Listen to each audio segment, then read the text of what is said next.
பலரது விதியை மாற்றும் புண்ணிய கஷேத்திரம் திருவண்ணாமலை.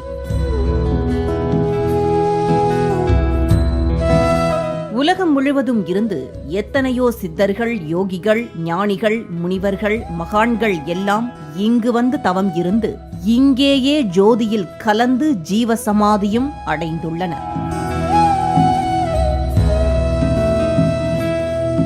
அப்படி 20ஆம் நூற்றாண்டில் வாழ்ந்த மகா ஞானியான பகவான் ரமண மகரிஷியை பக்தர்கள் நடமாடும் தட்சிணாமூர்த்தியாக, பழனியாண்டவராக கொண்டாடினர்.